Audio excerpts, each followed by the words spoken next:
So remember, go back, I mean, we did it right in your market. We would do special vaccine drives for law enforcement. We did it at the Polk County Sheriff's Office with Grady Judd. We did it everywhere. When the Johnson & Johnson came out, we provided that specifically to law enforcement. So we've done a lot in that regard. I've also been the only governor in the country that I'm aware of that has provided enhanced access to early treatments. I mean, if you look what happened when people were getting hospitalized at higher numbers this summer, none of them, almost none of them, got any type of early treatment.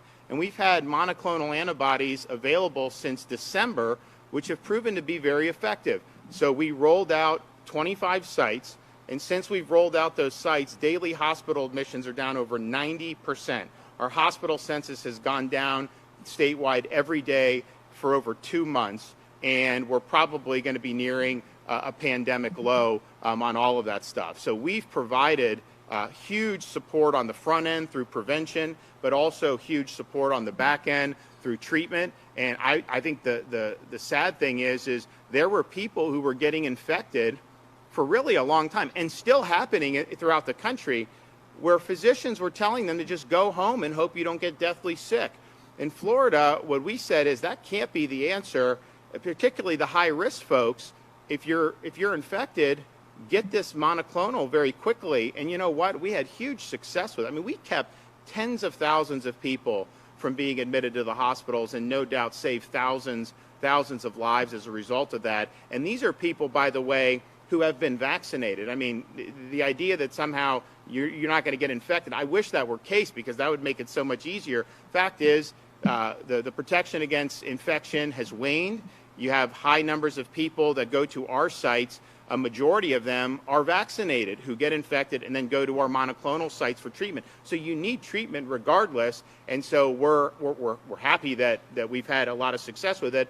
We have very low numbers now because we have one of the lowest COVID infection rates in the country, and maybe the lowest in terms of the COVID Estim website. I think we're 49 or 50, and with per capita cases, we're in the bottom 5. So consequently, we have fewer people who need the early treatment.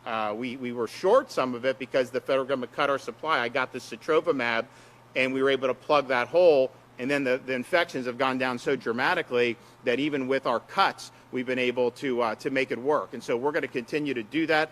As we start to see the winter come, if we start to see a change in direction, we're going to make sure that people know you have an ability to protect yourself. But I definitely think that early treatment was something that we did very, very effectively. And I think I actually talked to people in other states. They can't get it. They don't know where to get it in a lot of these other states. And I think that's a huge mistake, because as you're already seeing it now in the north, their cases are rising. Because we just have a different seasonal pattern. So their cases are rising. And I think the resistance to the monoclonals, I think is going to be very negative. And so if you embrace the monoclonals, even as more and more people are infected who are vaccinated, which unfortunately looks like it will continue to happen, you have an ability to provide protection in ways that really, really work. And that's the thing. We have people that are immune compromised, people that are very elderly, have other health conditions, got vaccinated, good. And yes, it probably still helps, but sometimes you need treatment as well. I mean, you can get protection, but that may not be enough for given all your health concerns or given your age or something. So that is just, I really, of all the things that we've seen, and we've seen a lot of really ridiculous things. I mean, they said at the beginning, don't leave your house. And then when they started to have massive protests, they said the protests were fine, but normal people couldn't go to like a funeral or something. So we've seen all this conflicting stuff, but not embracing a very effective treatment. I don't understand why we did it. I was criticized roundly for doing it. People said it was not the right thing. And I can tell you there's over 100,000 Floridians who are glad that we were able to provide access to this, because it's helped a lot.